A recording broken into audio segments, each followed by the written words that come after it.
That's it. It's Liam here from the Business and Beers podcast show, where I sit down with creatives, entrepreneurs, business people and entertainers over a cold beer and talk all things going on in their world. Long-time funny man and current writer at twinbeardtravel.com, Jake O'Donnell. Jake, thanks for coming on the show. Chief writer, you mean?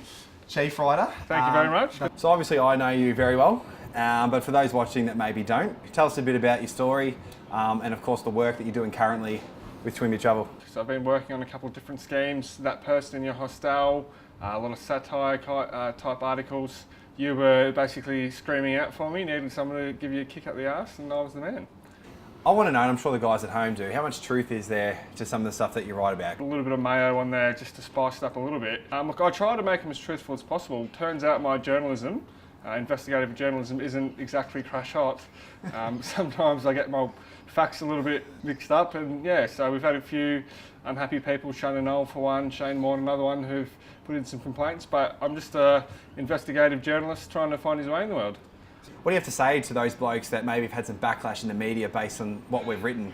Yeah, look, I think that's part and parcel with investigative journalism. I'm trying to bring as much information to the public as I possibly can, and at times there's going to be collateral damage in terms of Warney, Knowlesy.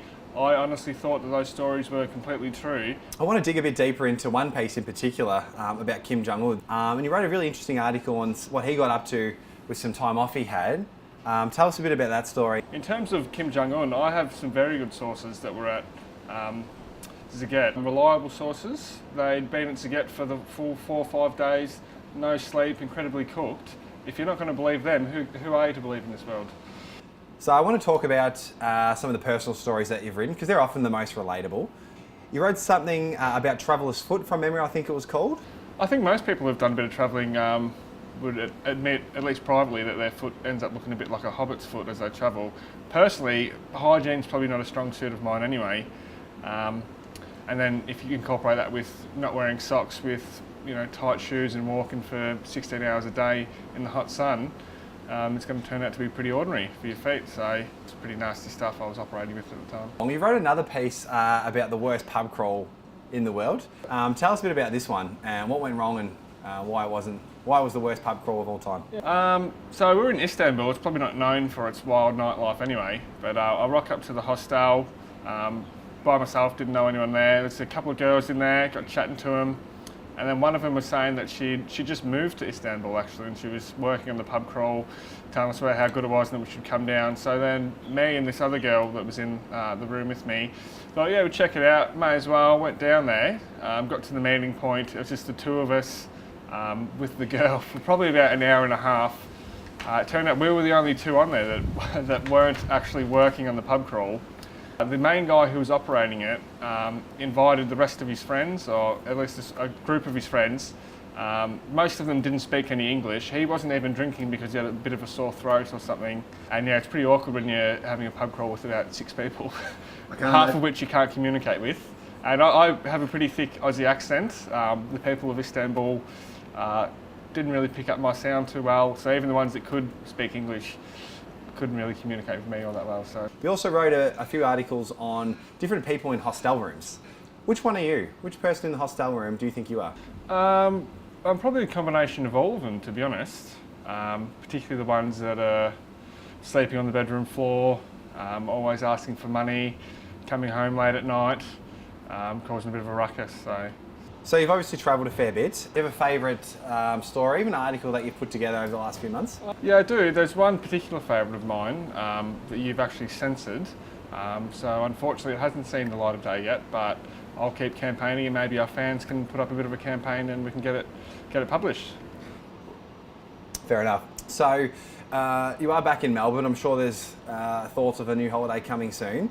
We've travelled together in the past and some might know the story, some might not. So let's go back a few years. Myself and you, we go to Bali. We had a week planned, beautiful hotel, ready to have a couple of beers and relax in the sun, but it didn't really go to plan. So tell us what happened and how you came back from that. I planned on spending 3 days in bed throwing up, so I've not gone to plan for you, but it went perfect for me. But yeah, basically got alcohol poisoning a couple of days into the trip, and then took me a while to bounce back. I think I might have got up for the final night again, but Yeah, that was pretty awful. You did, but testament to yourself, mate. You did come back and bring it together for that last night. So for those that need to get up for that last night but are absolutely cactus, Yeah. what was the secret? How'd you make it work? You've just got to dig deep, really. I personally believe that the best thing for the stomach is pure methanol, and what better place to get it than Bali, so... Fast forward another 12 months, we thought we'd give it another go. But again, it didn't really go to plan, of course, this time for myself. But tell us what happened from your point of view. Yeah, look, we were flying at the time. Only bad luck could have stopped us. We stopped off at Hanna Springs, quite a small, sleepy town, a couple of beers, started razzing a couple of local girls. Turns out the locals weren't too pleased, had a bit of a Barney, and then you ended up smacking your head open, so... That's pretty much it. I wish I could tell a different tale, but it was an interesting couple of years. Well, I do want to ask you, all jokes aside, you do some great work, and for people that are aspiring riders, whether it's in that same space or they want to document things or write more serious articles, but don't know where to start, any tips for those people that just don't know how to go about getting a career into the riding space? I'd just say, in terms of myself, I just start writing and then write until something good comes up, basically. So luckily for me, it doesn't take too long, but I've had times where I've written things and then I've scrapped it and started again, and had days where I've really had to battle to get it out. But I think, yeah, just start writing, and then if you're any good, I'm sure something decent will come out. Spot on. We'll take note. People listening home, I guess, right? Thanks very much again for coming on the show. But for people that are watching, where can they find you? Where can they find your articles, and how can they get in touch? So you can email me at jake@twinbeardtravel.com.au, or on the website you can check out all the writing pieces that I've done. Like I said, there's a heap of them on there now. Well, again, mate, you're the inaugural guest on the Business and Beers podcast show. It's been a lot of fun. I'm sure we'll do some cool projects over the coming months, and thanks very much. Nice, cheers. Thanks for having me.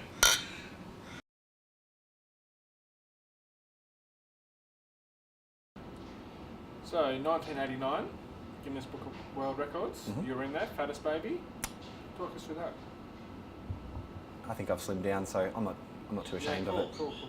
You fancied yourself as a looker in high school. What happened? What do you mean? Next question. So, did you start Twin Beard Travel because your actual career was flopping? No, but it's been. You're it's not been really managing the store anymore, are you? good. No, not anymore. But I'm not. No. Okay, next question. When am I getting paid? Paid. Yeah, the pay. For today. Yeah.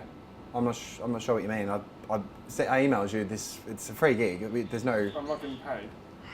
Well, no, but you get the beers are free. I mean, This is bullshit.